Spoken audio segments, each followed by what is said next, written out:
The wind that rolled down the high country that night sounded almost alive, like a herd of frozen spirits sweeping through the Rocky Mountain passes and pouring into the valley below. It was January of 1814, a winter so vicious that old trappers later said it bit clear through the hide and into the bone. Snow drifted knee-deep across Turner Creek, racing along the frozen water like ghostly ribbons, stinging any exposed skin with needles of ice. Most cabins in the valley groaned under the weight of the storm. Thin log walls rattled. Cast iron chimneys clanged like church bells in the wind. And inside those homes, families huddled close to dimming fires, wrapped in wool, shivering through another night that seemed determined to outlast them.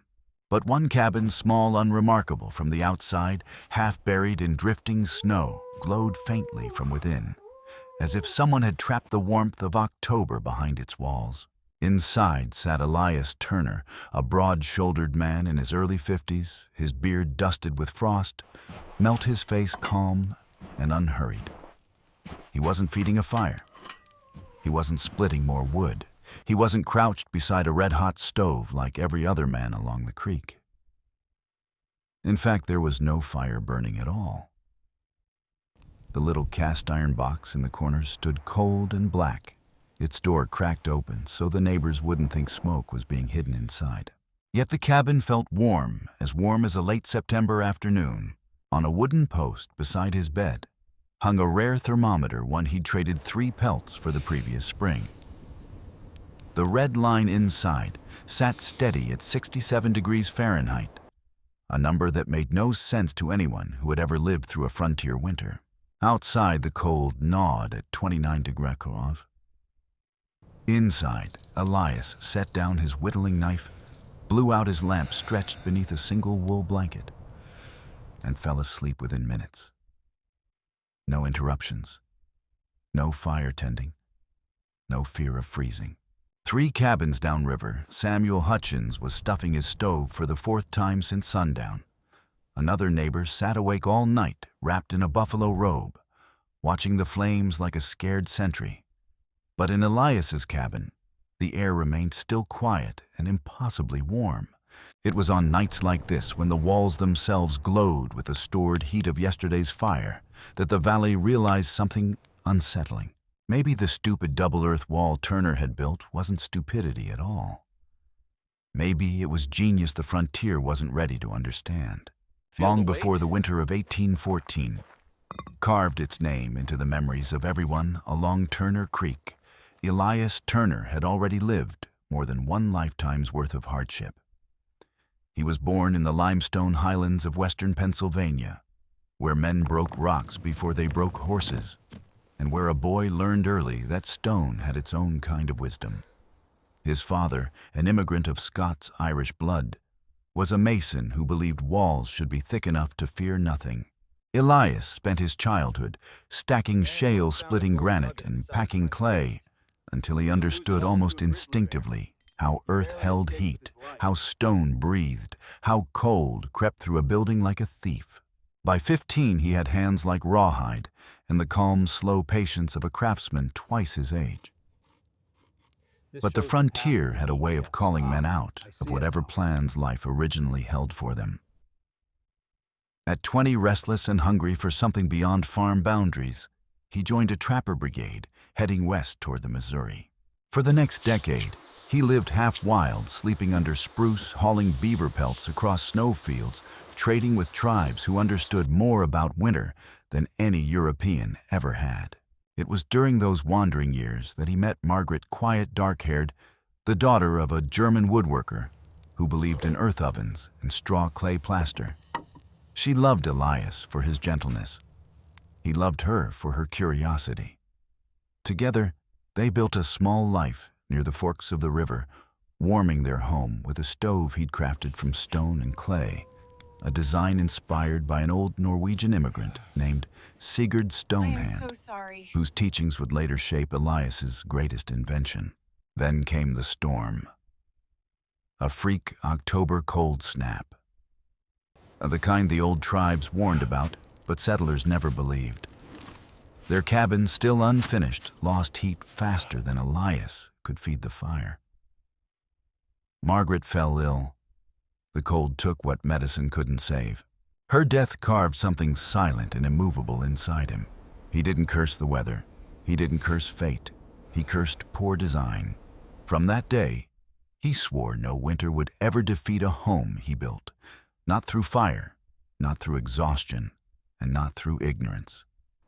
When he arrived at Turner Creek years later, he brought with him Pelt's tools and a determination that made other men uneasy. He wasn't building a cabin. He was building redemption, one stone, one handful of clay, one memory at a time. By the time Elias Turner reached the high ridges of the central Rockies, he thought he already understood winter. Pennsylvania had taught him humility. Missouri had taught him endurance. But the Rockies, those towering spines of rock and ice, taught him fear. True, quiet, patient fear.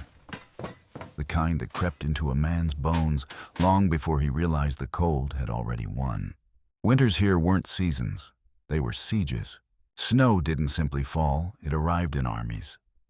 Wind didn't blow, it carved. A warm afternoon could turn into a killing night in less than an hour.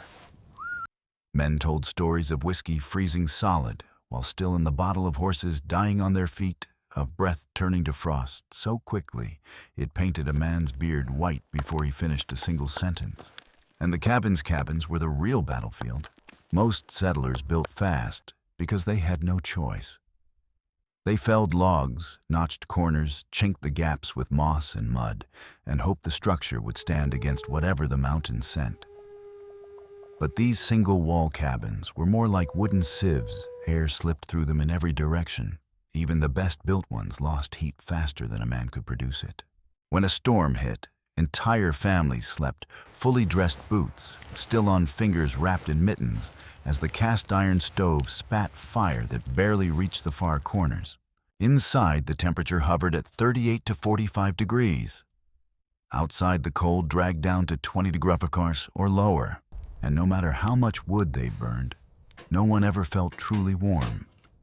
The iron stoves, proud symbols of frontier progress, heated fast but cooled faster, their thin walls surrendering heat to the night almost as soon as the flames subsided. They needed constant feeding, constant tending, constant worry. Elias watched this quietly through his first year in the valley. He saw the same pattern repeated in every home: more fire, more labor, more wood.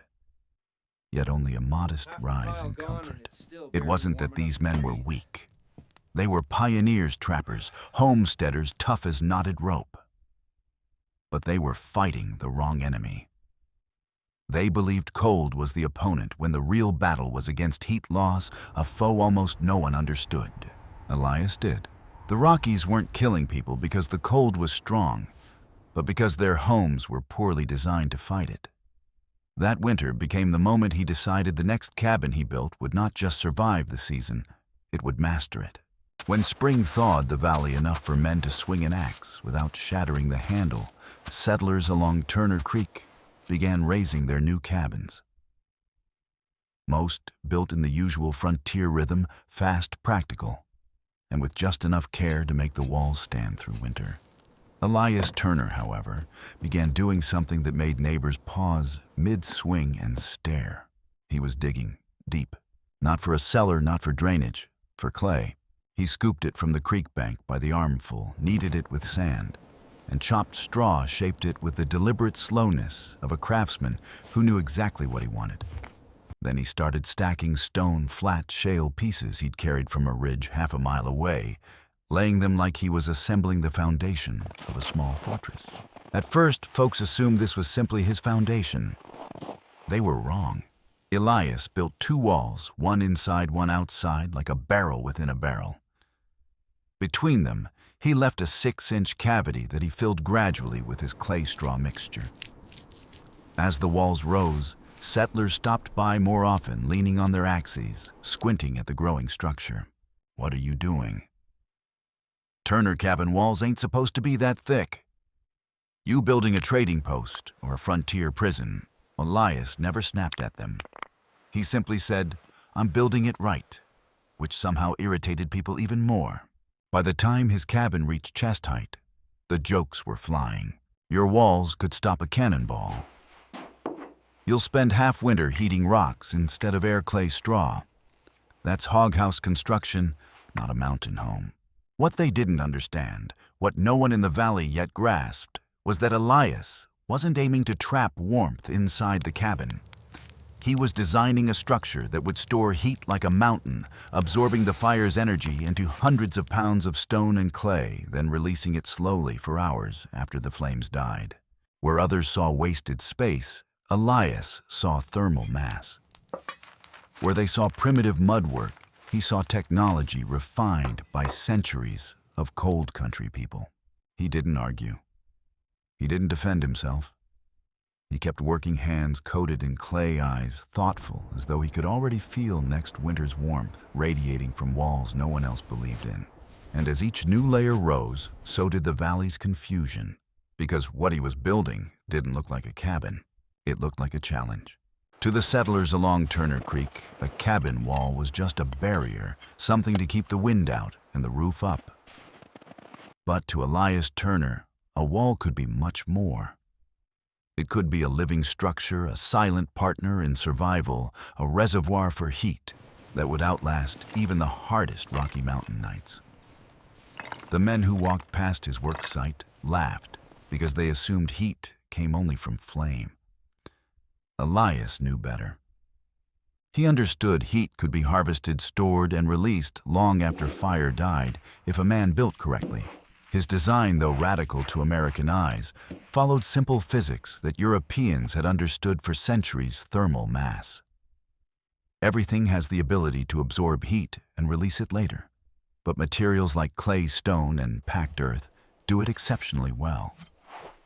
They warm slowly, yes, but once warm, they surrender their heat reluctantly, like an old man telling a long story by the hearth. A thin log wall, in contrast, loses heat almost as quickly as it gains it. It's light. It has little density. Flames from a cast iron stove blast heat into the room, but the logs absorb almost none of it. The warmth rises to the rafters, leaks through chinking, or escapes through small cracks settlers never notice until their boots freeze. Elias designed his home to defeat that problem at its root. His double wall system worked in 3 steps. 1. A fast, fierce burn. A short, intense fire superheated the inner stone wall. Instead of warming air, which escapes easily, he warmed mass. 2. Heat absorption. The stone transferred energy into the clay-packed cavity.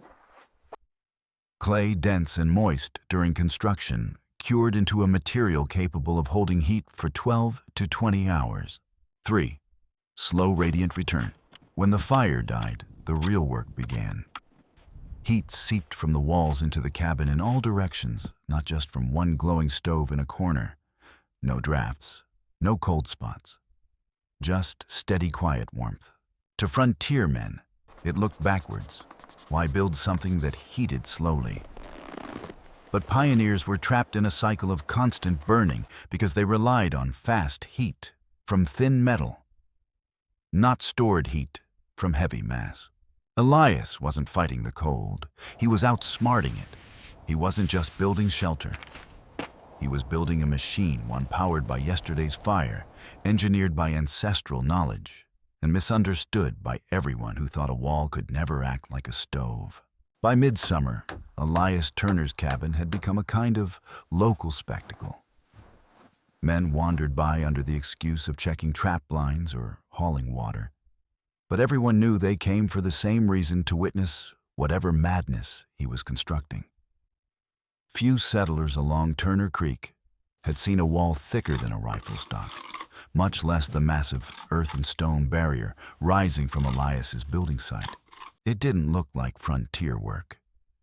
It looked like something dragged out of an old Scandinavian folktale or the ruins of a medieval trading post. To the valley that made it fair game for ridicule. Turner, you plan on stopping a buffalo stampede with those walls.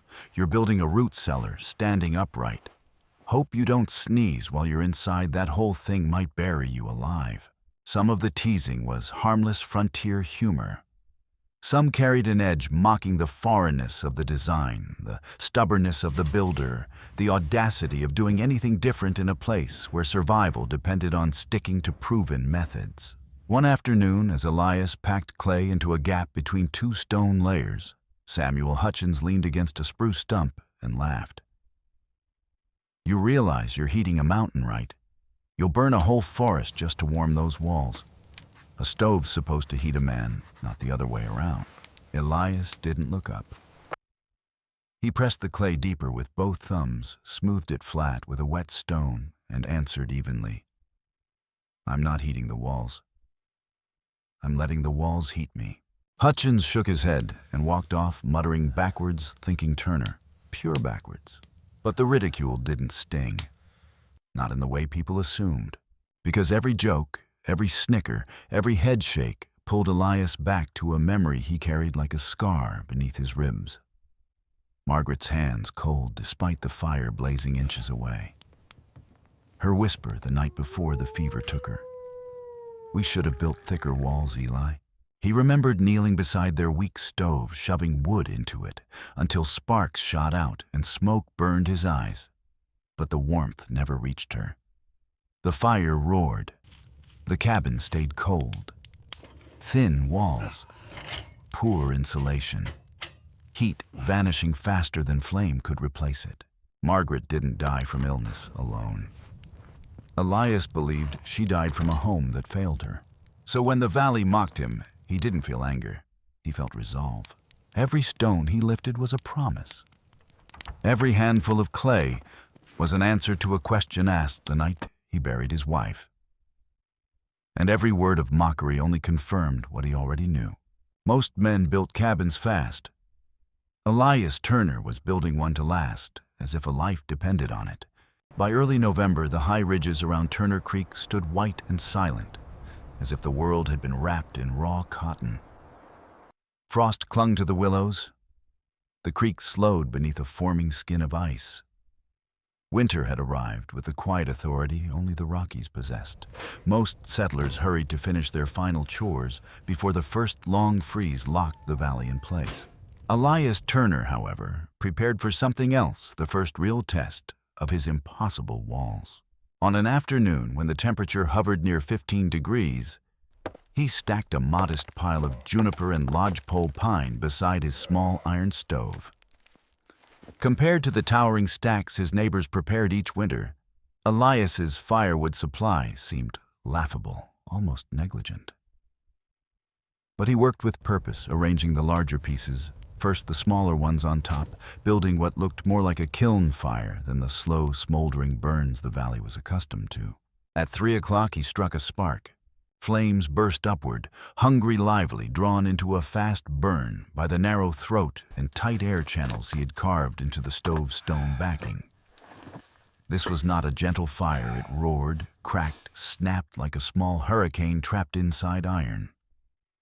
Heat blasted outward in waves, licking the inner stone wall, filling the cabin with a dry, rising warmth that built by the minute. His neighbors burned their fires, as if feeding horses, little by little, bit by bit, steady and moderate. Elias was doing the opposite. He was charging the walls. For 2 full hours, he fed the blaze quickly and aggressively. Not wastefully, but deliberately. The inner wall warmed first, then the clay-packed chamber behind it, then the outer wall. He could feel the change in the air the same way a blacksmith senses when iron begins to glow without ever needing to see it. By 5 p.m., the fire was spent. Most settlers would panic at letting a fire die that soon, but Elias let it fade to coals, then to nothing. He didn't restart it. He didn't adjust drafts. He simply stood back and listened to the silence. Outside 12 degrees and dropping. Inside 68 degrees. The walls pulsed heat into the room like a sleeping animal. By midnight, the cabin still held at 61 degrees. By dawn, 55 hours to cool, but comfortable enough to rise without shivering. Elias used 1 armload of wood. His neighbors used 5. The first test was complete quiet and undeniable. The walls worked. No man in the valley forgot the cold snap of late December 1814. It arrived without warning, no crimson sunset, no shifting wind, no scent of distant snow. One evening, the weather was tolerable, the kind of brittle chill men shrugged off. By morning, the sky had gone white-gray and heavy like a sheet of steel lowered over the mountains. Then the air dropped fast and violent, plummeting to temperatures that made even seasoned trappers swear under their breath. Horses froze to their watering troughs. Meal sacks stiffened like boards. Whiskey thickened to syrup. The valley had seen cold before, but not like this. By the second day, the settlers' cabins turned into battlegrounds. Cast iron stoves glowed cherry red, but the heat vanished the moment it drifted away from the metal. Men shoveled in wood until their arms ached. Women wrapped their children beneath blankets and quilts, layering wool over wool. Still, the cold seeped in through the logs, through the floorboards, through the chinking that cracked under expanding ice. Cabin after cabin recorded the same miserable truth. No matter how much wood they burned, the temperature hovered between 38 and 42 degrees. Some families slept in shifts, so someone always stayed near the stove. Others moved into a single room, shutting every interior door to trap whatever warmth remained. It was survival by exhaustion. And then there was Elias Turner. On the coldest day of the snap, when the valley bottom reached 26 degrees, Elias built his fire as usual, a fierce, focused blaze that thundered through his little stove for an hour and a half. When it died, he closed the flue and walked away. He cooked supper. He read from his Bible. He whittled a new handle for his draw knife. By midnight, his cabin stood at 63 degrees. By dawn, 60 degrees warm enough that he rose without breath, fogging the air. Across the creek, Samuel Hutchins had awoken 3 times to feed his stove and still slept with boots on. His cabin never rose above 40 degrees. It was during that cold snap, when the contrast became too sharp to ignore, that whispers replaced mockery. Men stopped laughing. They started wondering, because while their fires burned endlessly, Elias's walls burned for him. By the 4th night of the cold snap, the valley's confidence in cast-iron stoves had thinned to a thread. Men were tired, truly tired, in a way only frontier winters could inflict. Their backs ached from splitting frozen spruce, their eyes burned from smoke, and every breath felt like drawing needles into their lungs. Several families resorted to sleeping in their boots, afraid the shock of cold floors would steal the warmth from their bodies before sunrise. And yet, every evening without fail, a thin plume of smoke rose from Elias Turner's chimney for no more than an hour or two, then vanished. No one could make sense of it.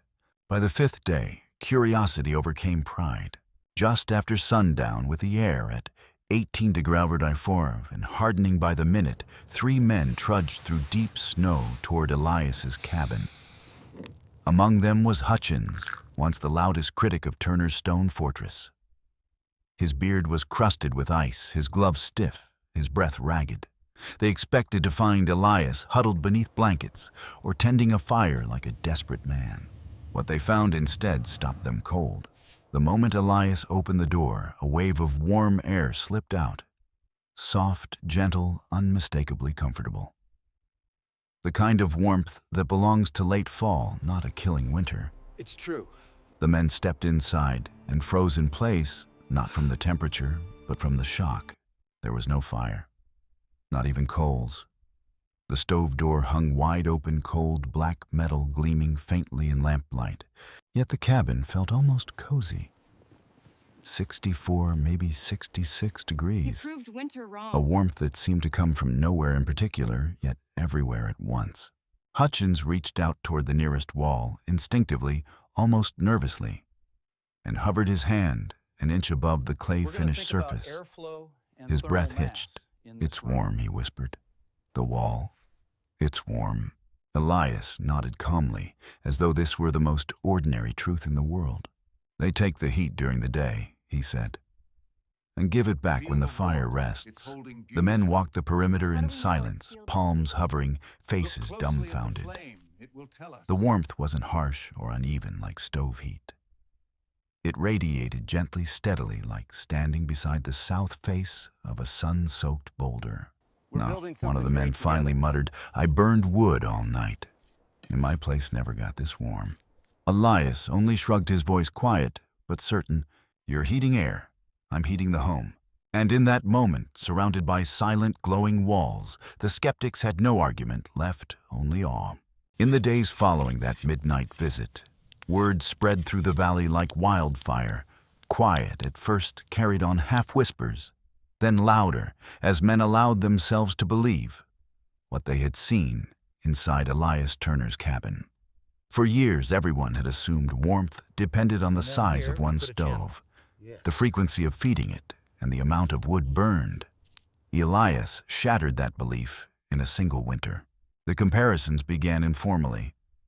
Hutchins, embarrassed but curious, took measurements using his own crude thermometer, an imported English piece he prized. Every morning, before rekindling his dying fire, he checked the interior of his cabin.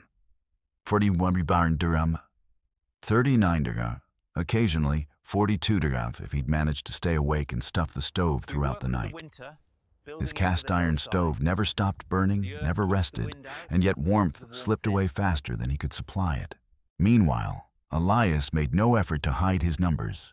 He read them aloud with the calm detachment of a man documenting facts, not boasting. 68 at sundown, he'd say.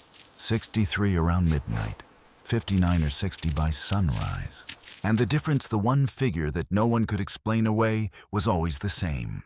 Elias's cabin stayed nearly 29 degrees warmer than Hutchins, even when Hutchins burned wood from dusk till dawn. Men tried to rationalize it. Maybe Turner's cabin is smaller.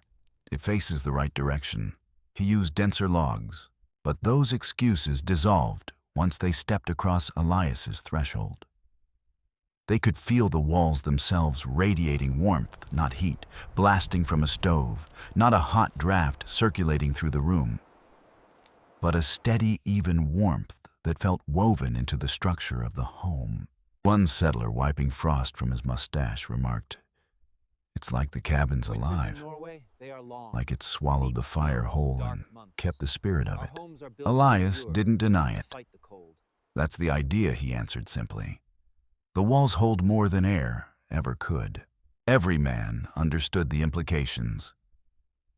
If Elias was right, and at this point no one could argue otherwise, the frontier heating tradition was built on the wrong foundation. They had been stacking more wood, more effort, more sleepless nights into a system destined to fail. Elias wasn't using more, he was losing less. The 29-degree miracle wasn't magic. It wasn't luck. It was the physics of earth and stone working exactly as they had, for centuries, rediscovered by one stubborn man the Rockies once called a fool. As the valley buzzed with speculation, Elias kept mostly to himself, splitting only the wood he knew he would need for the week and repairing the latch on his barn door. But the men who visited him, curious settlers now humbled by his success, wanted to know where such an idea came from. To them, a wall was just a wall. Clay belonged in the ground, not between logs. Stone was for chimneys and foundations, not insulation. And no one could imagine how two thick walls filled with dense earth could outperform a stove of forged iron. Elias's answer surprised many. "It isn't mine," he said quietly. "It's older than all of us." They pressed him for details, and slowly, piece by piece, he told the story of Sigurd Stonehand, the Norwegian immigrant he'd met decades earlier along the Missouri River. Sigurd had been a quiet man, broad, slow-moving, with hands like knotted oak roots, and a voice so soft you had to lean in to hear it.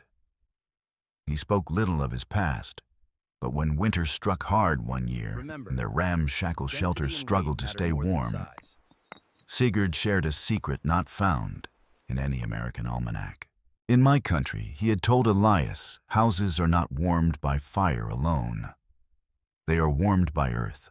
He sketched crude diagrams in the dirt-sod homes built partially into hillsides, clay-packed walls as thick as a man's arm, stone hearths designed not to blast heat into the room, but to feed it into the walls, letting the structure itself act like a heat organ.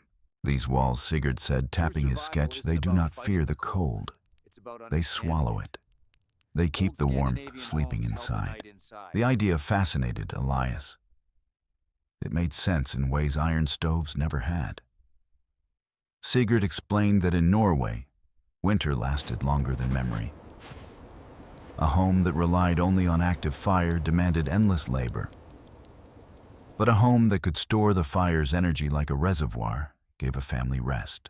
Years later, as Elias buried Margaret beneath frost-hardened earth, those lessons returned like a whisper from an old friend.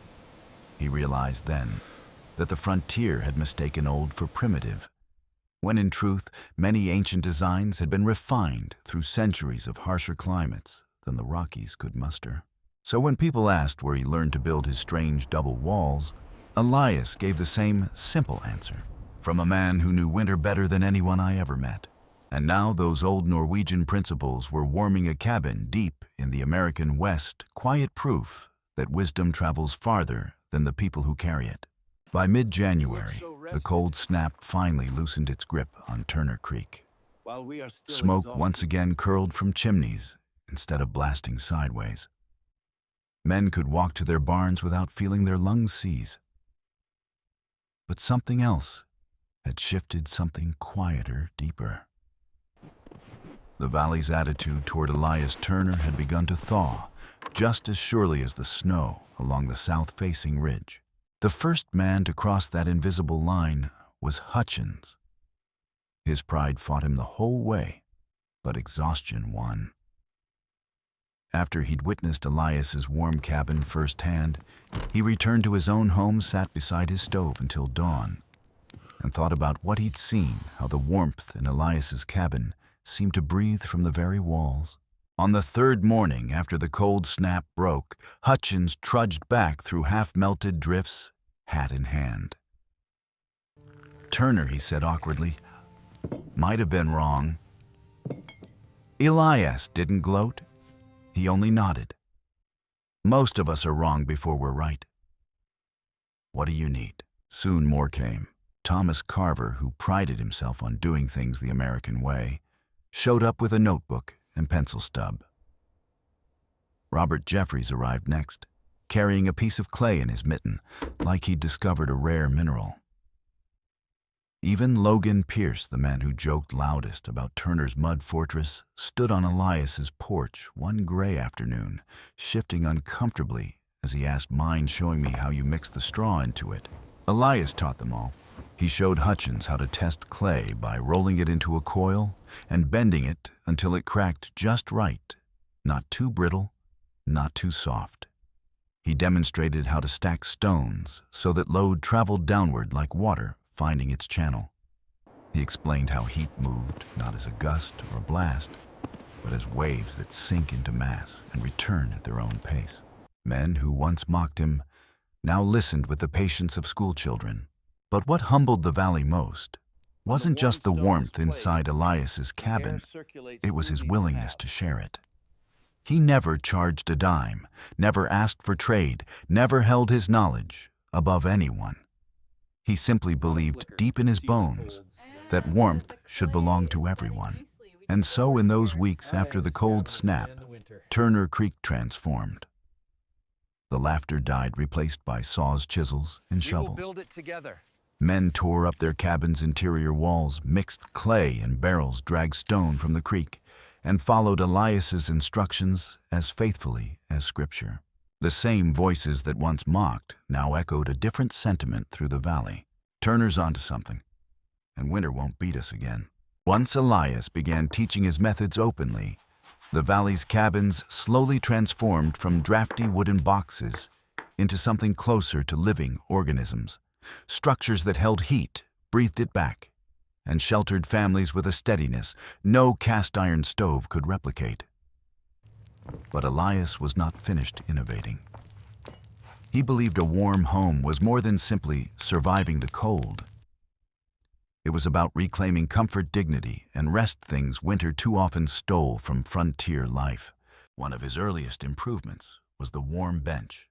He built it along the interior side of the thickest wall, a raised platform of flat river stones mortared together with clay, its surface smoothed like old slate. The bench absorbed heat as greedily as the walls did, soaking up energy from every afternoon fire. By nightfall, it became the warmest spot in the house. Elias often sat there while sharpening tools or reading scripture, but he'd intended it for something more important: sleep. Years earlier, he remembered how Margaret's joints stiffened during cold seasons, her fingers curling painfully even under heavy quilts. Elias built the bench thinking of people like her, those whose bones ached in winter, those for whom warmth was not a comfort, but a necessity. Neighbors who tried it found they slept deeper and woke with fewer aches. One older settler joked, "Turner, you built yourself a frontier version of a doctor's cure." Elias only smiled. "Heat heals," he said simply. "Always has." Next came the heat shelf. Cabins everywhere struggled with one universal problem: food freezing solid overnight. Butter cracked like stone, bread stiffened, and milk became useless. Elias solved this by building a thick stone ledge above the stove, not in front of it, but connected to the wall's thermal core. During a burn, the shelf warmed gradually, never reaching scorching temperatures, but remaining just warm enough to keep perishables from freezing. Families visiting Elias were astonished to find soft butter in December, pliable dough ready to bake, and herbs dried evenly along the shelf's back edge. Over time, settlers personalized the idea. Some built extended stone platforms for drying mittens, boots, and linen. Others added recessed nooks for keeping coffee warm or thawing meat slowly. These improvements symbolized something larger happening in the valley frontier. Living wasn't just about bare survival anymore. Through Elias's designs, homes gained new purpose spaces of comfort, health, and ingenuity. What began as a stupid wall trick was evolving into a frontier engineering culture. And Elias, quietly and without fanfare, became the teacher every man wished he'd met years earlier. As winter softened into the muted gray of early spring, the valley gradually crawled out of survival mode. Neighbors repaired fences, checked trap lines, and tended to livestock that had endured months of bitter cold. But under the surface, a deeper change was taking place. One that had little to do with weather and everything to do with understanding. For years, frontier life taught settlers a simple equation: cold equals hardship. Fire equals survival. But Elias Turner quietly uprooted that belief. His thick walls, warm benches, and slowly radiating heat shifted the valley's thinking from reacting to winter toward mastering it.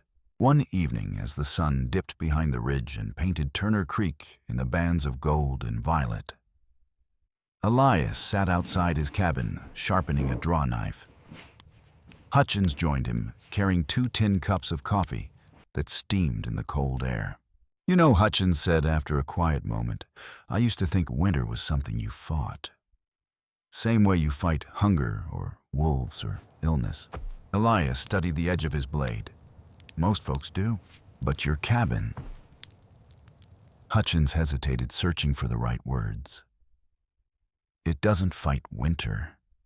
It uses it. Like you weren't trying to outrun the cold, you learned how it moves, how it thinks." Elias chuckled softly. "The cold doesn't think, Sam, but it does follow rules. Once you understand those, you stop fighting and start working with them." That was the heart of the philosophy, growing quietly through the valley survival.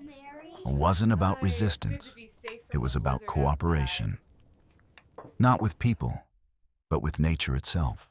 The men who rebuilt their homes using Elias's methods discovered something unexpected. Their cabins no longer cycled wildly between too hot and too cold. Their nights weren't broken by the constant need to feed fire. Their days weren't filled with hauling wood.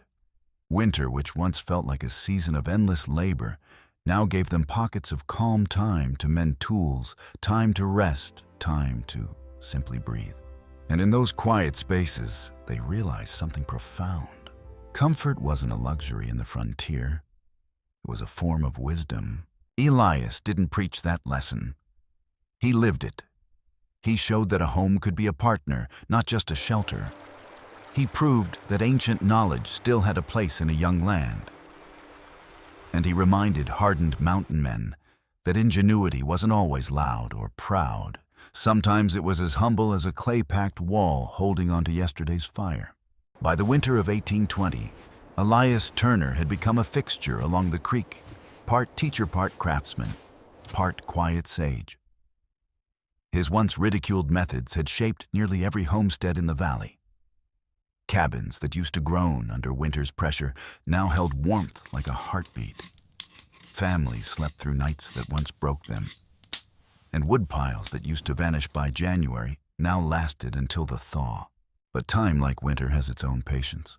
Elias's shoulders began to stiffen. His beard whitened. The hands that once lifted stone with effortless strength now worked slower, more deliberately. Neighbors noticed. They visited more often, not with questions about clay mixtures or stone alignment, but simply to share a cup of coffee or split a log for him without being asked. That final winter arrived early with a gentler cold than the infamous snap years earlier. But Elias felt it in ways the younger men did not. Still, he kept his routine. He burned one fire each afternoon. He checked the warmth of the walls each evening with the back of his hand. And at night, he sat on the warm bench he had built long ago, the one Margaret would have loved. Sometimes he would close his eyes and listen to the quiet ticking of heat spreading through stone, a sound almost like breathing. One night, with snow drifting softly outside and the moon lighting the valley in pale silver, he opened a leather-bound journal. The pages held sketches, measurements, and notes he'd taken over the years. But it was the entry he added that night people remembered most. Fire gives life for a moment. Stone gives life for the night. But knowledge that keeps a man warm forever. In early spring, Elias passed peacefully in his sleep, his cabin warm even on the day he was laid to rest. Neighbors gathered, some with hats in hand, others with tears they pretended were from the wind. They spoke not of his stubbornness, but of his generosity, not of the strange walls, but of the comfort they brought. Not of the mistakes he made, but of the lives his knowledge safeguarded. For decades after the cabin remained the warmest along Turner Creek. Families who lived there never changed the walls. They didn't need to. The clay held up. The stone endured. And even as new technologies arrived, iron stoves improved, railroads brought coal, and the world moved on, people swore the cabin kept its warmth longer than any other. They would sit inside on the coldest nights and say the same simple words. It stays warm, even in the bad winters. Long after Elias Turner was laid to rest, beneath a cairn of river stones, the valley continued passing down his lessons, not in formal teachings or written manuals, but in the lived whispers of frontier families. Each winter, as the first frost crept across the creek and the wood smoke sharpened in the air, someone would mention his name, not out of mourning, but gratitude. Turner figured it out, they'd say. He made winter livable. By then, dozens of cabins had adopted his double-wall design. Children who once shivered through bitter nights now slept soundly. Old-timers who used to groan awake with aching joints now found relief on warm benches built into their homes. And woodpiles once devoured by January often lasted until March or April, freeing families from the exhausting cycle of cutting, hauling, and feeding fire around the clock. But Elias's greatest legacy wasn't the warmth itself. It was what warmth allowed. It gave families time to rest, time to heal, time to gather around a table without shivering under blankets. Winter evenings, once marked by the frantic rhythm of tending fire, now held quiet conversations, mending work, Bible reading, or simply the comfort of stillness. In a world where survival demanded constant movement, Elias's knowledge gave something rare, a few hours of peace each day. It also changed how the valley thought about knowledge. Men who once insisted that newer is better grew to respect the strength of old traditions. They began to look beyond cast iron and catalog tools. They listened more attentively to immigrants, craftsmen, and elders, whose wisdom came not from books, but from experience etched into hands and memory. Over time, people realized Elias's method was more than a heating trick. It was a philosophy: don't fight nature. Understand it.